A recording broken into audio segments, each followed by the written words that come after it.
sahaviryam karavavahi tejasvinavaditam astu ma vidvishavai. Om Shanti, Shanti, Shanti. May He nourish us, may He protect us both, may He invigorate our minds, may our study be also invigorated and illumined. May we not cavil with each other, and may we attain peace, peace, peace to all. So we start off as usual with questions. You must have 100 questions since I haven't seen you for so long. Yes. So I can ask one question. I find it very difficult to manage stress from work, stress from family pressure, and also the financial stresses, and in the middle of that to find an equilibrium every day. So join the human race. All right. Is it possible to live this life and not experience stress? Oh, it's possible. You see, if you consider, now I'm going to refer, the answer to your question will be oriented around the study of the 7th chapter of Bhagavad Gita, which happens to be on devotion. You see, 3 things are necessary classically in any religion. Faith, hope and love is the classical thing, is that right? Mentioned by St. Paul. And so we put that as devotion, aspiration, even the song we have just sung, or the shloka that we have just chanted. It translates into devotion, aspiration, see, and worship. These 3 things are necessary. So all life, if we view it in a certain way, should be spiritual. That means there's inherently a built-in formula in us that will deal with stress. But what we mean by stress? Supposing we evaluate this whole universe as a series of musical notes. You see, there's some beautiful images like that. Let's take, for example, not so long ago, Shivaratri. You have 2 key images of Shiva. One has a meditating person, full of thorough peace. The other, and we won't even say person, we can say divinity. Within divinity we find this equilibrium and calmness. Then we find the other image, which is dynamic, dancing. And we can easily imagine the waves emanating, his hair emanating like waves emanating. So if we consider this to be something like musical notes, and then there's a divine player somewhere, then that divine player will have to use stress in order to get the note. A string has to be tight on a musical instrument that is stringed. And each string will have to be finely tuned. It means tightened to some extent so that when it's vibrated, it will emit a certain frequency and a certain wavelength and a certain amplitude that the ear can then pick up and translate into the brain. You understand, I see. Now it can either be very pleasant or it could be very noisy. It depends on the skill of the musician.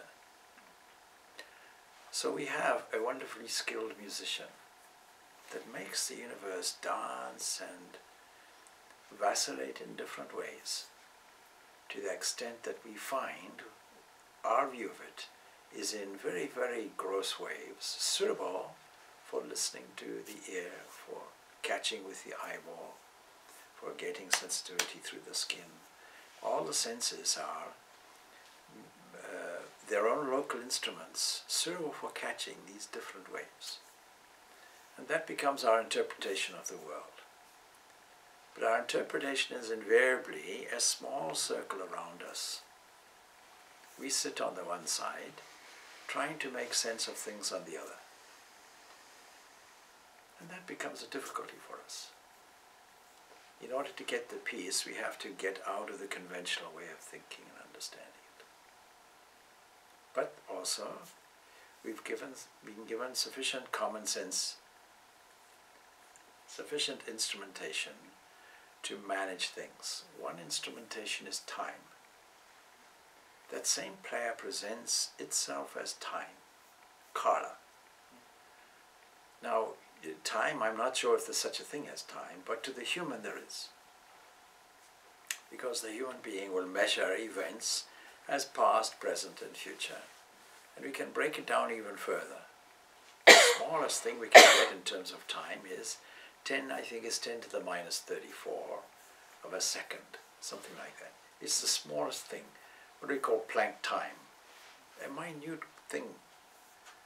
But let's say that the time comes in a series of points, and we're able to catch one of those.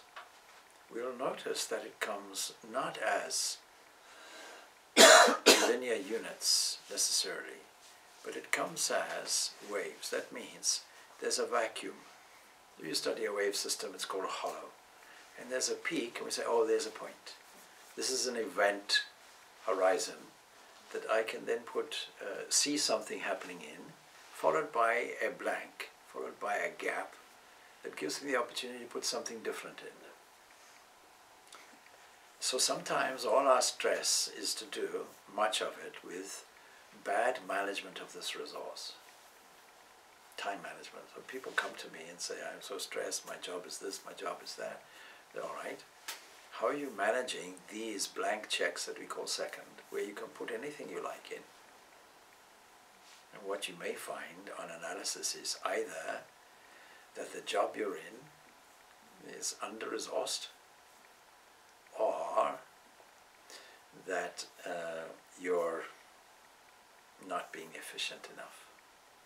These are the only two explanations for it. In any event, stress comes from anxiety to do with the future. But the future, of course, has not arrived, and is therefore whatever imaginary scene you put in there. And the past, no, don't worry about it, it's gone. Nothing you can do, you can't change it. You were born with a nose, you can't change it unless you do plastic surgery. And no point in worrying about what happens if my nose falls off in the future anxiety, let me fix it now.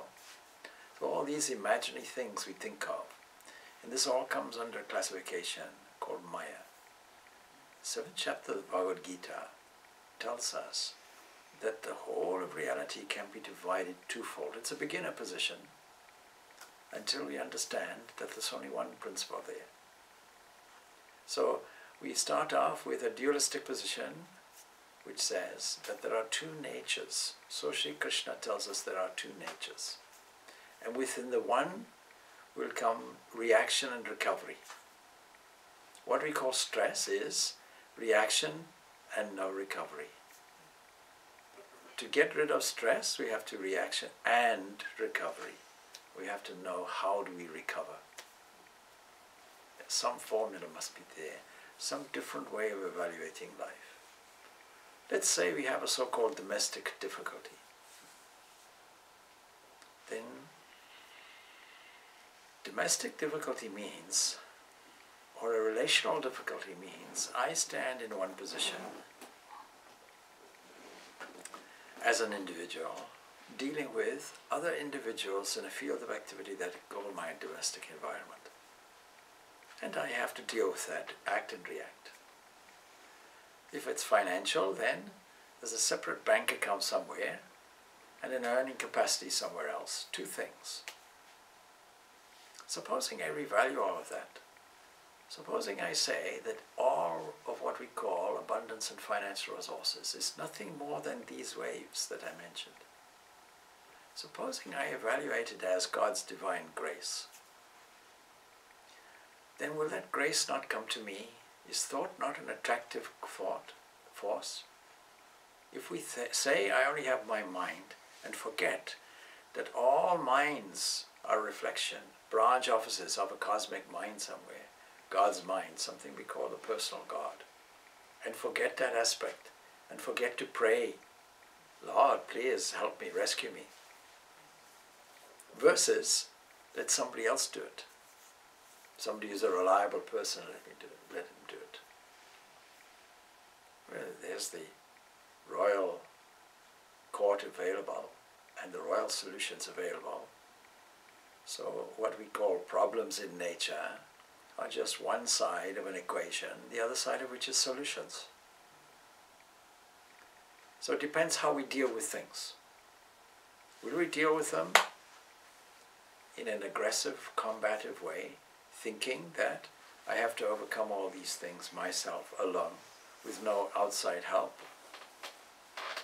Or could I say, let me take refuge in the royal king of the universe, or emperor of the universe, or empress of the universe, give it any gender you like, the royal personage of the universe, whose cosmic mind appears as all these different waves. Can I get used to evaluating it like that?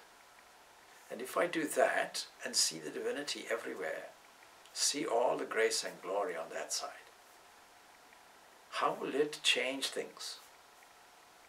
So last week, in response to these stanzas here, in the 7th chapter of the Bhagavad Gita, we were explaining the whole of reality.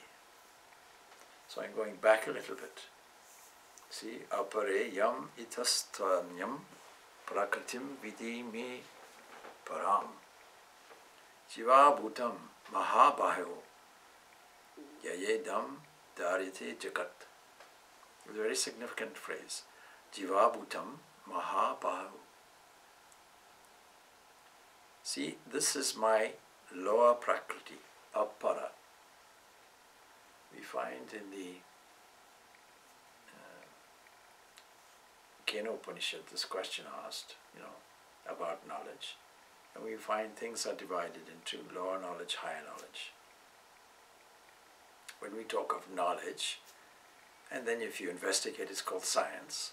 Science contains, its only business is with lower knowledge. And then leaves the transcendent aspect alone. Except nowadays we have to deal with the transcendent aspect too, because there are question marks unanswered. Is this life all that we have? And bring it down to your own level. Is this stress all we have? Is this domestic difficulty all we have? Is this financial difficulty all we have?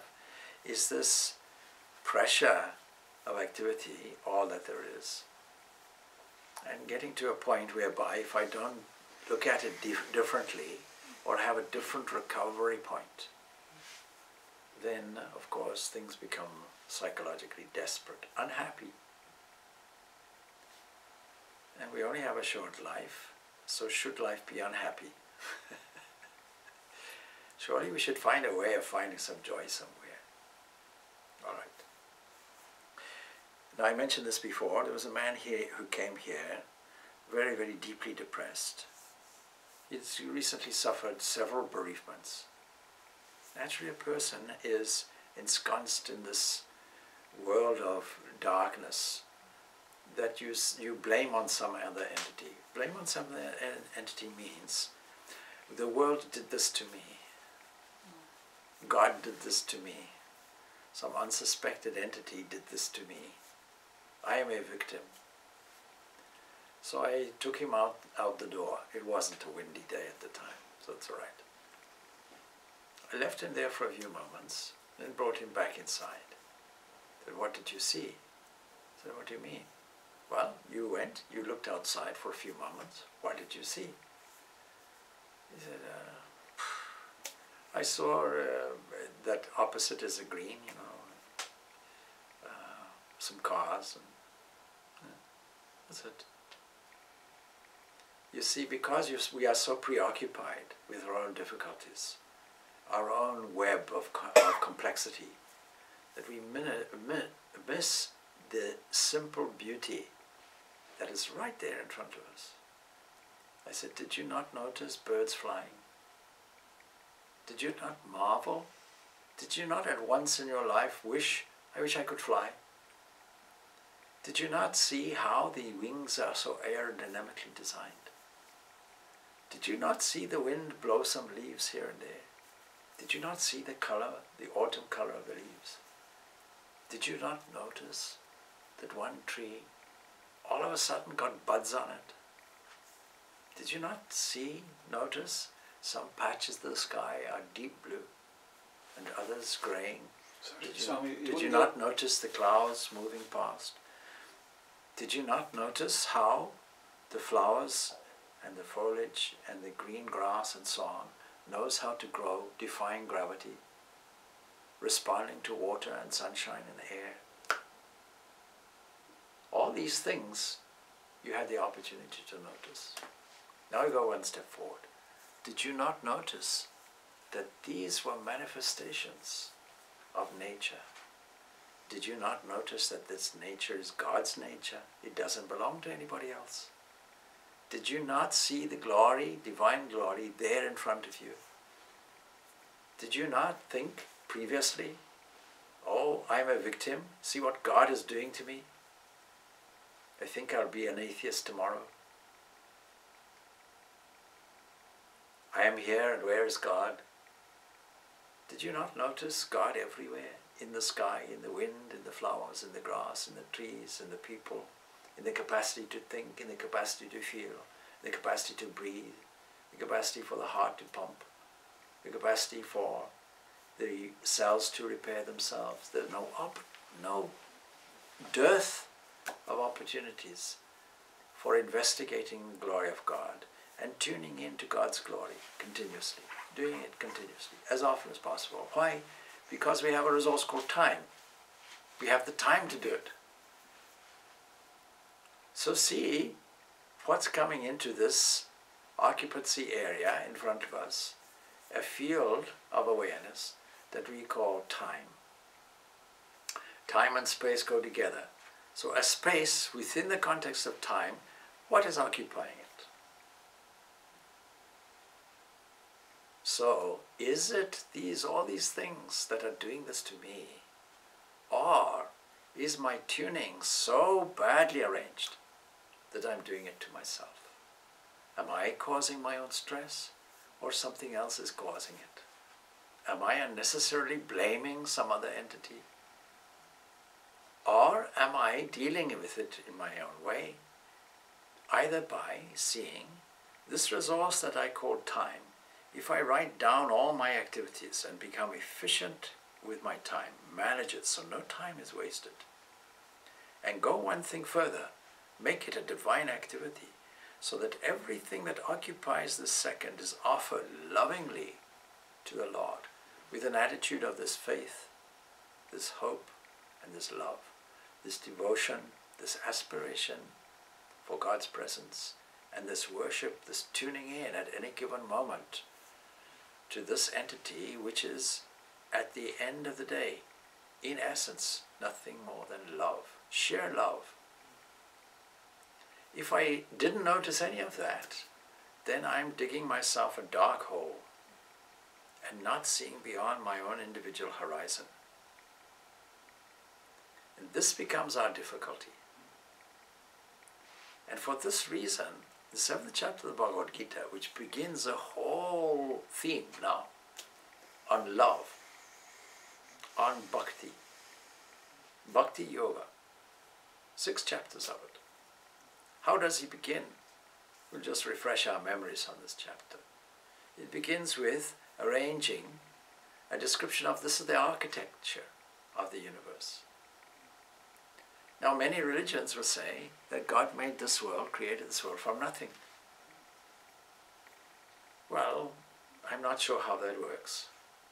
But then we have to ask, what is nothing? Aristotle defined nothing as a stone dreaming of what? Well, nothing, actually. Just a blankness. You know, they have this thing called, what are you thinking? Blank look on your face. Are you thinking of money? No, I'm thinking of the blank of Ireland. See? Just a blank, nothing there. We have to put something in there, and it has to be some element of deep appreciation.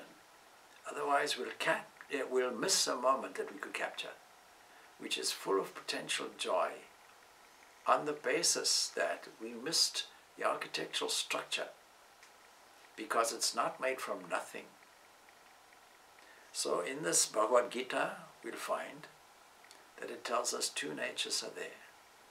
We can put it in Jain language even, Jiva, Ajiva. Now you can make an example. We all know a spider weaves a web. We all know that you can poke the web and it'll just bounce, nothing will happen. This is called insentiency. It's dead, to all intents and purposes. But what makes it vibrate? When the spider scuttles across it, it looks as if it's living. And where did the spider web come from? It came from the spider itself. There was no need for a Mrs. Spider to create it. From itself it created it. It was its own cause. And every school of the Vedanta philosophy, whether they stress it or not, whether they practice it or not, whether they know it or not, understands that the cause and the effect are the same. Because it's based on this idea of Sankhya, where we have all these 24 categories in nature. Stepping stones, layers and levels that we can progressively uncover. Some people say, oh, I don't know what to meditate. I got an email from a devotee the other day. Oh, do you have some suggestions for meditation? I find meditation very boring. I ran out of themes, What? Open your eyes. Everything you see is a theme. Everything you hear is a theme. And everything in Scripture is a thread that you can pick up and take an inward journey with. What is meditation? An inward journey to the source, an inner journey to blissful base, and back again. And take another starting point. Inward journey to blissful base, and out again. Back and forth you go. So the Sankhya position on causality we find here, when we explore some of these stanzas, is that the cause and the effect are just the same thing. There's no linear progression like that, no deterministic progression. It's circular. And in Vivekananda's language, if you make a circle and put A, B as progressive points, infinite points on a circle, you can't tell which came first, A or B, the chicken or the egg or the chicken. Now, when we think in a certain way, what happens to that thought? It mobilizes all these various subtle forces described last week as 24 categories. And here explained what is this lower prakriti, this lower divine nature is eightfold. It's an early summary description because in the 13th chapter, to do with two things, described like this, kshetra, kshetratnya, that is a knower of the field and the field itself. That within that field, what is the description of that field? We now have all these categories described, all fully. But they can be condensed, 24 categories divided by 3, we have 8. So last week we went into this. We can put everything under one umbrella, that is the visible observable universe, that is the position that is below a transcendent position. And in the diagram I drew last week, we find we can draw two lines, really. But these are not definite lines. We can put them as dotted lines. Dotted lines delineating a very ephemeral division, not really a division, something that seems to be there. And the first dividing line will be the deep nature, the inner nature. We can call this the transcendent nature. And being transcendent, no mind, no body, no objective appearance,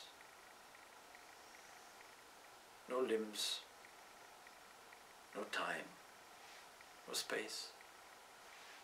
But we can say about it, pure intelligence, pure consciousness, that when it comes into contact, as it were, with its web, we find its web seems to vibrate because that entity which is really jiva, which is really the life, you know, the word jiva, gene, and genome, they come from the same root, something that gives some life somewhere. The life-giving thing really is that pure intelligence. That is why we see the life as we see it. That is why we see this beauty in nature. And we see all these vibrations that respond in their own way to pluses and minuses, good and bad, favorable and not favorable. These pairs of opposites that make the whole mechanism work. These contrasts, night and day, plus and minuses, electron, positron,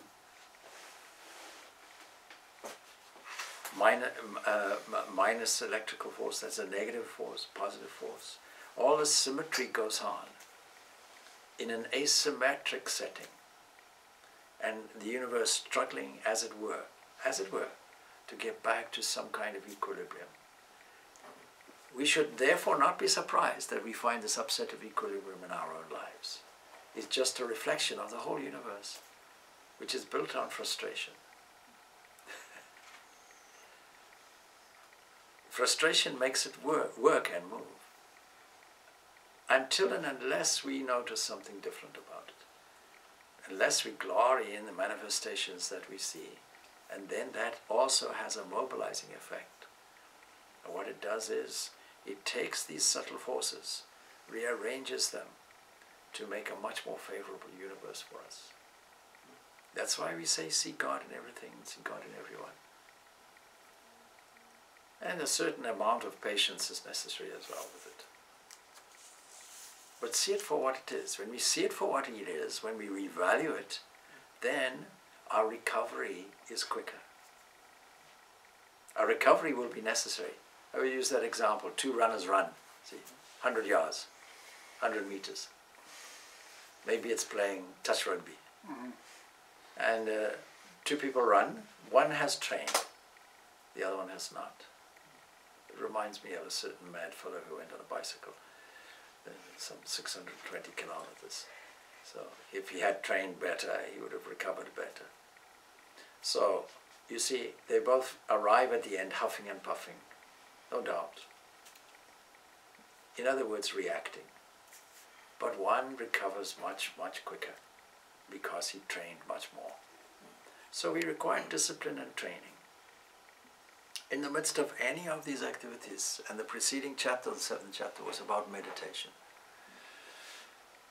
So we should always have that quiet moment every day where we sit and get in touch with reality. When we say reality, we mean the permanent, the enduring, the unchanging, the divine, whose nature is blissful. Getting in touch with blissful base. Doing that regularly, come what may. Then the counterpoint to that would be, yes, it's all very well you're saying that, but when I sit down, all the domestic things come from this side, all the work things come from that side, all the finance things from this side. And so of course, the answer is we have to revalue things from that point of view. From a practical point of view, we have to think, are things being managed efficiently? Is my time being managed well? In which case, systematic time management is necessary. Otherwise, you'll feel overwhelmed. And if after that analysis you find, I am being as efficient as I possibly can, with priorities and time allocations and all the standard things that we can do and use. And in addition, I'm seeing all activities as divine offerings of flowers to the beloved. And yet still, I'm not getting what is expected of me done in time. Then it means that my record of time management has to be presented to somebody managing me to say, here's a case for more resources, please. Yeah? Here's a case for more resources. And if you can, if you tell anybody of the benefit of it, that you'll get something done more efficiently and more accurately and more productivity. If you can convince somebody of that, then who will not buy into that, as it were, and get more resources? So these are some practical issues to do with commoner day stress. On the domestic front, we have to evaluate the whole of our family as nothing more than divine waves arrived in my area in order that I may worship Him. That's the point. See? And evaluating it this way, you see how Hindus have this great advantage of the Ramayana. Because the Ramayana gives us a model of male-female relationships, where Sita is the full embodiment of womanhood, and Rama is the full embodiment of the Lord as man. Noticing that, will there not be a different attitude in the domestic region? Can we not steer our attention in a chosen different way without reacting to a situation that says there's no divinity there? They're just a person. It's equivalent to say there's a material thing with eyes blinking and a certain life there, and I react to that with, from this point of view, primarily my own self-interest. When you think of it, it's your own self-interest. My wife, my partner, doesn't love me. Why? Or I don't love her. Why? She doesn't love me. They're a bargaining process. I love her when she loves me. When she doesn't love me, then I have nothing to do with her. Well, whose interest? In my own interest.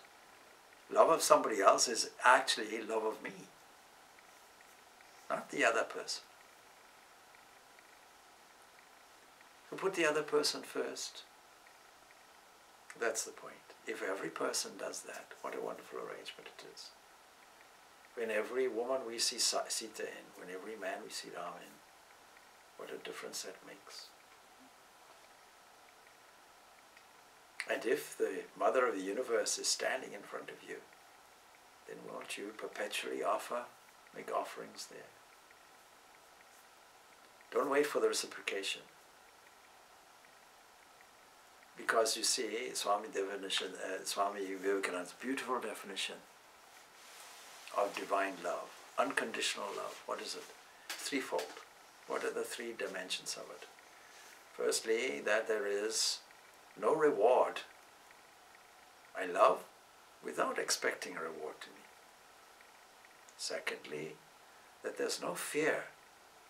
I don't fear of a loss, or a loss of my own reputation, or a loss of my own prestige, or a loss of dignity, or any loss. And then, no rival. Imagine now in America, where the divorce rate is over 50, I think probably 54%. People standardly, 54% of those who get married get divorced. It's just a habit now. It's a cultural norm. You fall in love with molecules, you get married. You do it under conditions, impoverished conditions. What does that mean? It means that the ritual is something like, you start off under full light chandeliers. I always joke.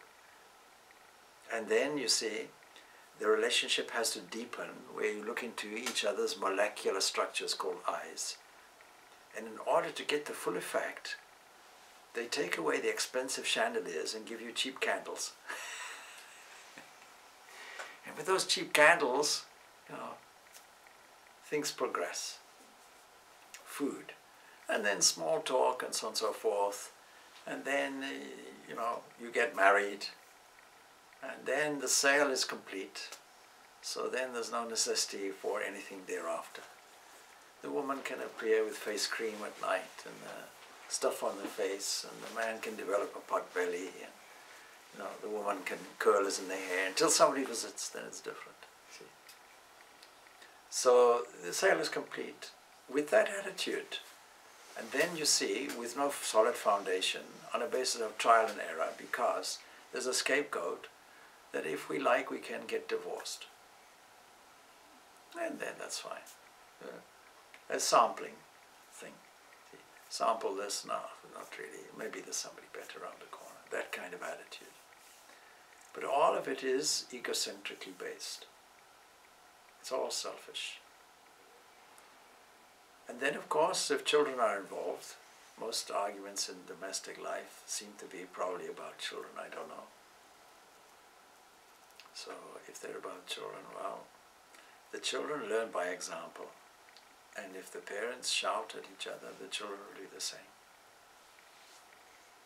So all of these are components in this daily drama that is really very funny. We take it very seriously. But it's a play of divine waves. Did you forget that? Did you forget this twofold nature, this divine nature? The Prakriti at the lower level, the thing that we catch, the crest of a crest of a crest of a wave, where the senses operate, is nothing more than God's waves arriving on the shore that you call your life. And you missed the depth and beauty of the ocean. At its greatest depth, the sum totality is the other nature. The sum totality is described as Purusha. So this is my lower Prakriti, but different from it. No almighty arm, that is, somebody who has the capacity to overcome any difficulty. We are all armed mightily. We all have the thorough equipment, mental, psychological, emotional, physical, to deal with any difficulty, any obstacle. No obstacle too great. Only don't resign, don't confront, find a way around it. If there are thorns on the road, put tough shoes on. If there are potholes in the road, take your four-wheel drive. You're fully equipped. We're all fully equipped for this. My higher Prakriti, the life element by which this universe is upheld, at the end of that you find it is all spirit upholding this. And so, this is where we left off, actually. But I'm happy to dwell on this subject because it's very, very important and has a practical application for us to understand. If we revalue things in this way, in the scriptural way, we find things change for us. A significant statement made here now. Etad yonini bhutani sarvani tya upataraya aham kritsnasya jagataha prabhavaha pralayastata. Those of which these two Prakriti, Etad yonini, are the womb. Yonini, the womb. Imagine that. Now I'm going to jump a little bit because, see, Sri Ramakrishna wanted to understand what is Maya. What we call the lower Prakriti, Maya, nature, all of this is the same thing. And Maya is incomprehensible to us. The Viveka Shuddhamani tells us that it's inscrutable. We don't know what it is fully. It seems to be there. It seems to be real. We seem to react to it in a real way. Not we seem to, we actually do. So he had a vision. He was contemplating, what is Maya? What was his vision? He saw a drop of water. We can say that the whole substance of the universe is the same thing, just as every drop of water is the same, whether it's in the ocean, whether it's going over Niagara Falls, whether it's coming from the Lake Manasavar, whatever it is, whether it's coming from the domestic tap. Water is water.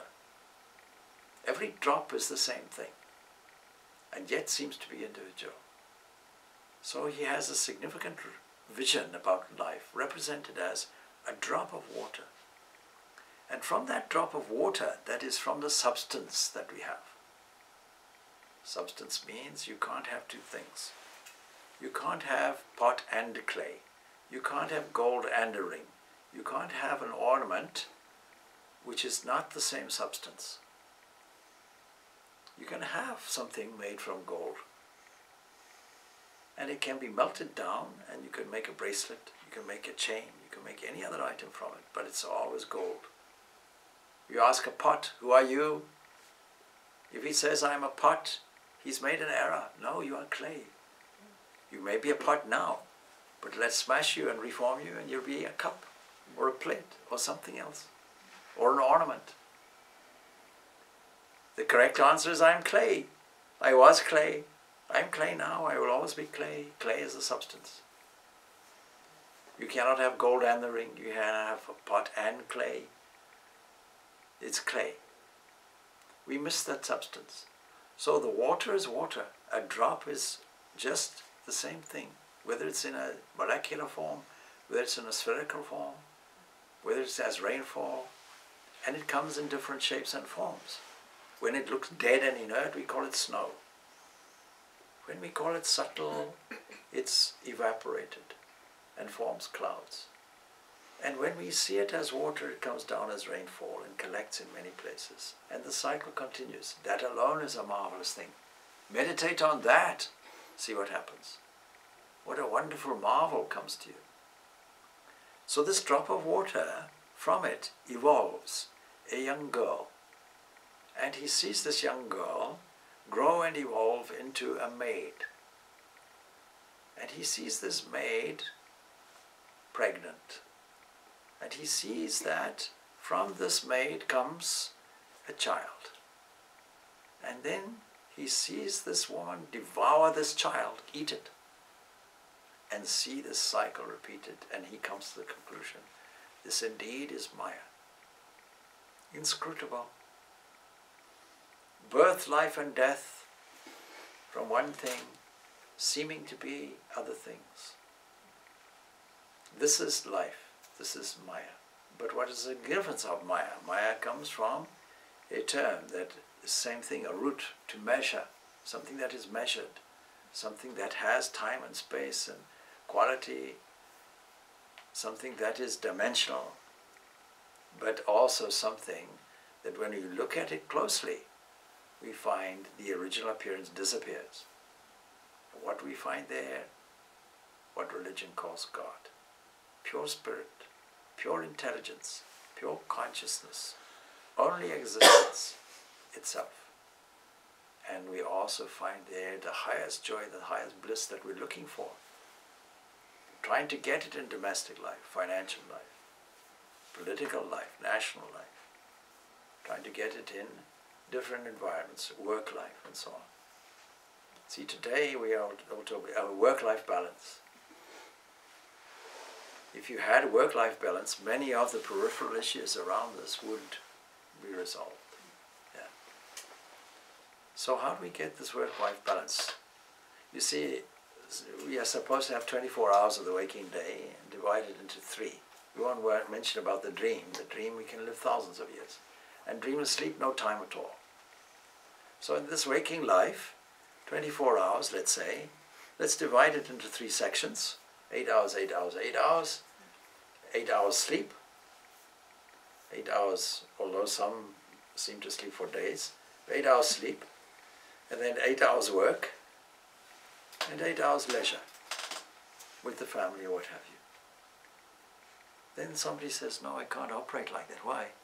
Because I'm working 16 hours, sleeping 3, and like that, you see. Well, all right. Take mastery of your own life and make some arrangement.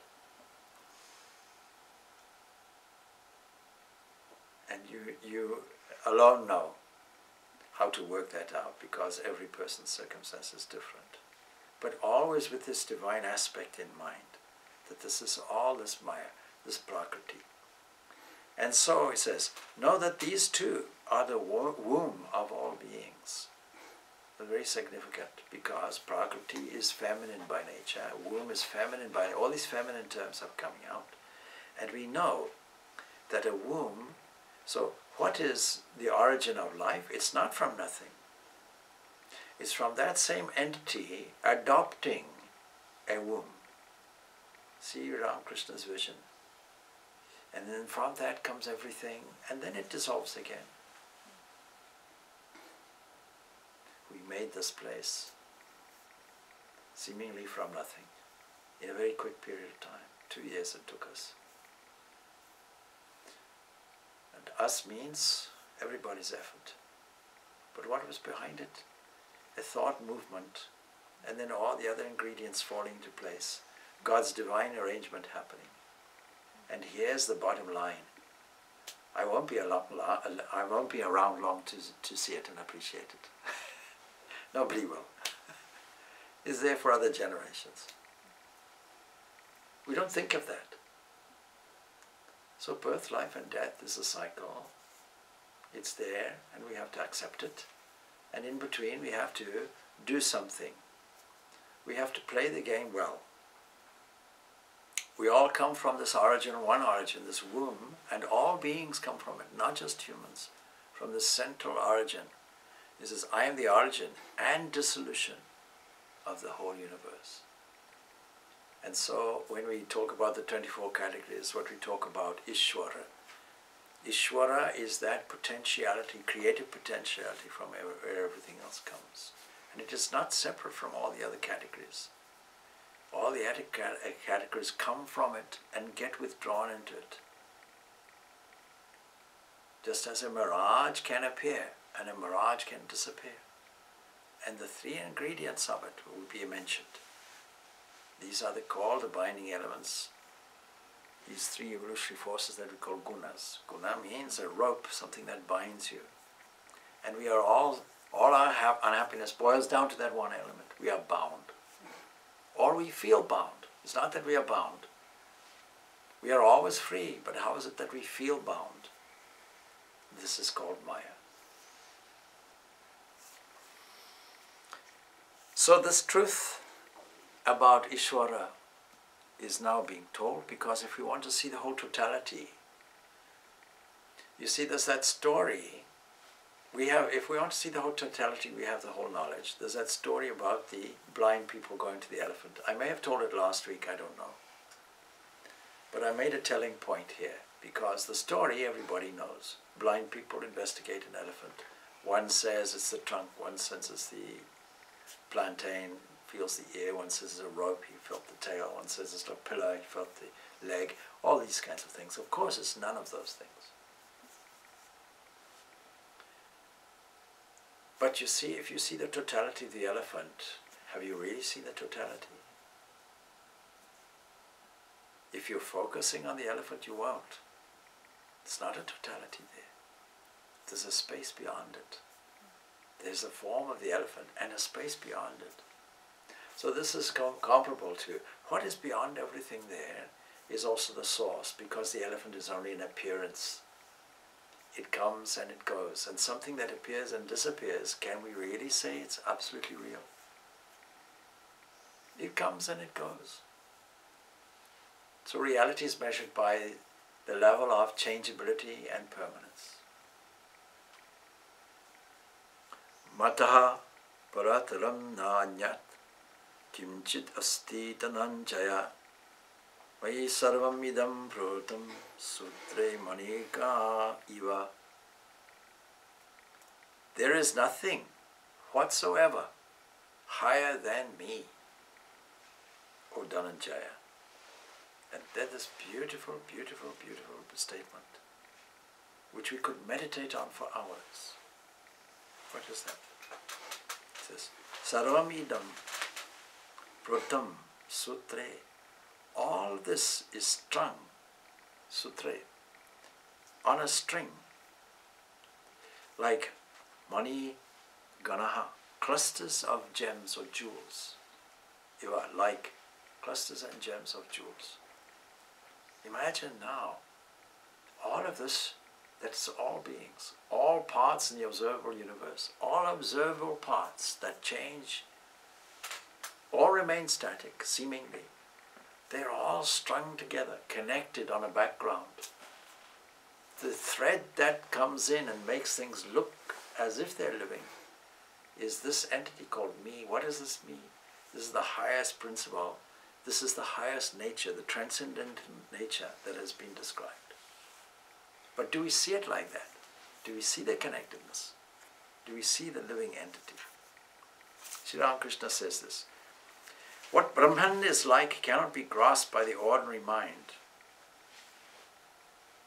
He therefore became Ardha Narishwara, half man, half woman, in order to make himself knowable to beings.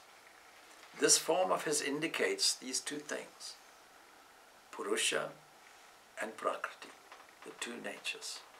They're not separate. They are but two different readings of the same reality, two different readings of the same reality. See, what is Swami Vivekananda's definition? What is God? God is the highest reading to the human mind of the Absolute. Because we can't grasp this Absolute. What is the highest reading? That Absolute gives us the opportunity to reflect its glory in all these manifestations, in all these parts. And so the thing about a sutra, you see this highest element is also called Sutratman. Yeah? That self, that being, that is thread-like, has a common thread throughout everything. If we have an eye to catch it, we'll see it. And that's pure consciousness. It's the substratum of all beings. You have to notice it. So then the question comes, Purusha and Prakriti are but two different readings of the same reality. He has further materialized himself. The cause has become the effect. The material and effective, efficient cause are the same thing. Into the sentient and the insentient. The sentient and the insentient.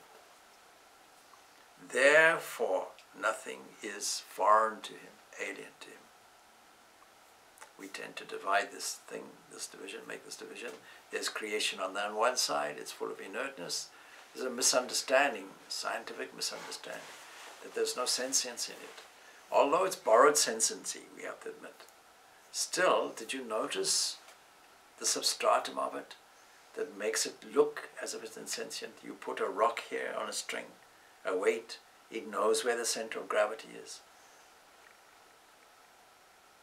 You take the stars and the galaxies, they know where each other they are. They don't collide all of a sudden into others randomly. No traffic lights are necessary in this galaxy. Everything's going smoothly. All the traffic is operating by itself. Is it ever possible, as a question, for us to behold him as having become all these manifestations? Beginning position, there's a separation. Is it possible to see that become, you see in the diagram, two divisions there. One is our own horizon. But the other division is, how do you get from pure being to becoming? How do you make that jump?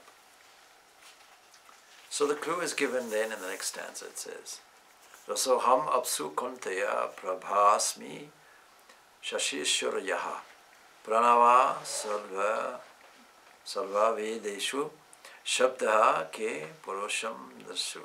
I am the sapidity and water. When I was thinking about this passage today, knowing that this would arise, what came to mind? We devised a song from all of these beautiful manifestations. I am the taste in water. How does it go? You bring it. Bring a few. Bring a few copies. In books. We can finish up with it. Sing it. Divine Glories, is that the one? Yeah. Yeah. Water. Some people say it's tasteless. Sapidity is not only referring to taste, but also sap. The ability for it to rise from the ground and to create life by itself. No. That's not it. Yeah.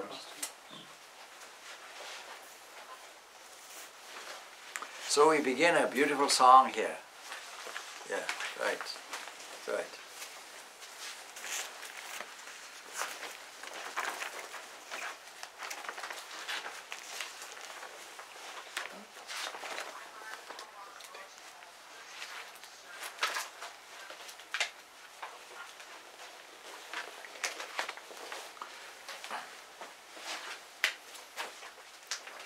of this is a means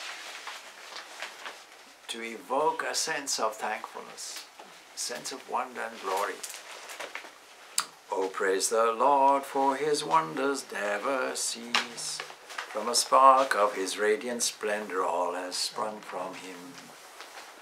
Thou art the taste in water, radiance in sun and moon. Thou art the syllable Om, the carried sound in ether. Thou art strength in man, sweet fragrance in the earth. Thou art brilliance in fire, and the life in all. Thou austerity in ascetics, thou art eternal seed, intelligence of the intelligence, and splendor of the splendid. Thou the strength of the strong, devoid of slavery and passion. Thou art the desire for harmony, the origin of nature's force. We leave it there for the time being, you see. So let's see. So he says, I am the sapidity in water, O son of Kunti. I the radiance in sun and moon. I am the syllable Om in all the Vedas, in all the scriptural texts. I am the sound in ether, and madness in man. All this requires some commentary. One by one we can take it. See, pure water is tasteless, but the power in it to reveal the tastes of things is really the power of Ishvara, God. What is God? Where is God? God is to be found in this quality in water, to be found in radiance in the sun and the moon. Whenever you look at the sun, whenever you look at the moon, whenever you look at the clouds that hide the sun, more an Irish scenario, what will you find? A reflected sun. You'd find that radiance. Of course, the alternative, can you say, is all insentient, it operates by chance. It's not possible. Supposing you say that there is a certain creation event somewhere that nowadays is called Big Bang. It doesn't work. It doesn't work without inflation. Inflation has to be inserted to make it work. What are the odds or the chances that inflation happens? The chances are something like a Googleplex. So you can tell me, what is a Googleplex? When you say inflation, you mean the expansion of the universe, the continual speed. For it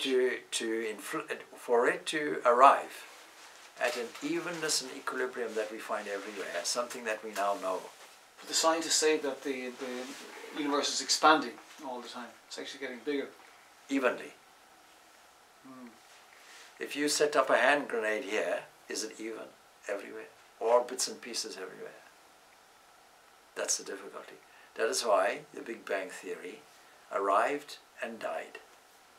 Something else had to be added. An addition had to be there called inflation for it to make it work. And now you're quite right. The inflation, of course, makes it expand, makes the space expand, fine. That's all in accordance with general relativity. But nobody expected to gain a growth spurt. For 5 billion years it's been expanding more rapidly. It should be diminishing. Why is this? So the inflation model has to take a modification. All this aside, you see the odds of this happening. Let's supposing it's correct and true. What are the odds? A Googleplex. Now you can look that up on Google. Very, very slim. Is that what you're saying? Wow. It's like... Because gravity would pull it back together. Unbelievably large zeros. To the point of impossibility. And so that is why we have to revise all these things a lot. The point is this, that this randomness we have to dismiss. That chance is a causal element we have to really dismiss. Nobody really will seriously expect it. But you have no choice if you say that this is only insentient and that there's no supreme intelligence behind it. So you see, we have to go back a little bit, because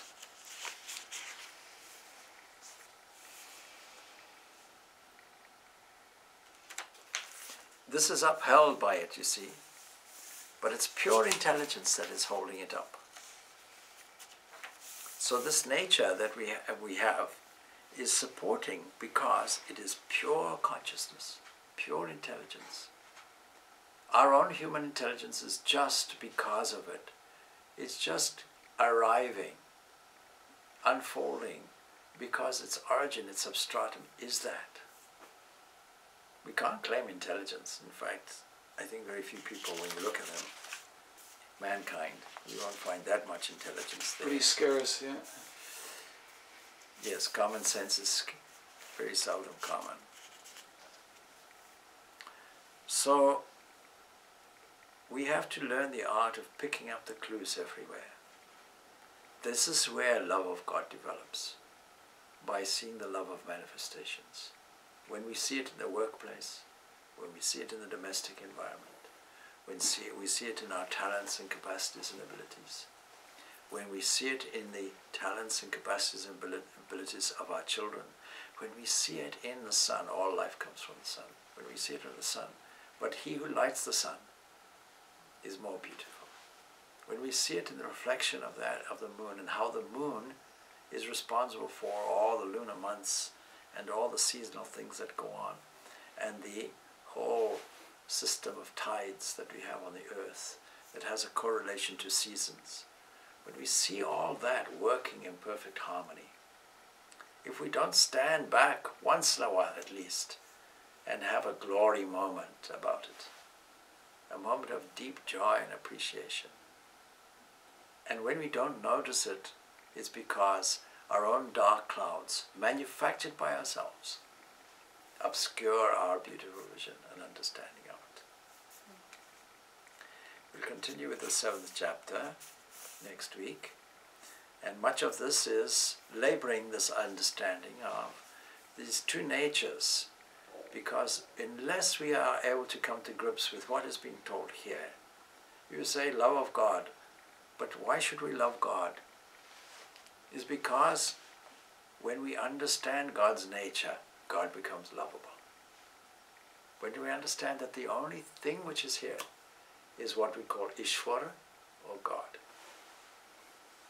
And then when that manifests with another adapter, cosmic mind, pure intelligence, when it comes out, we have then what is called cosmic mind, a personal God. We find people who want to jump to the transcendent principle and forget this very important fact, that this cosmic mind is there, a personal God is there, some entity we speak to, some entity described as, in Krishna's language, as me. And is it different from anything else? No. The adapter is different, but the adapter itself is that same entity, spirit. So on the board, just to remind you, we start off spirit. Everything is spirit. Looking like a potentiality where 3 evolutionary forces sit and wait to be juggled, with tremendous qualities coming, arriving as a cosmic mind, a personal God, a Jesus, a Buddha, a Ram Krishna, a Rama, a Krishna, a Christ, etc. Arriving like that, and from that developing all these waves, which at our level, only catching the lowest of the lowest expressions of nature, only having the capacity to do that, evaluating it in such a way that we create our own misery.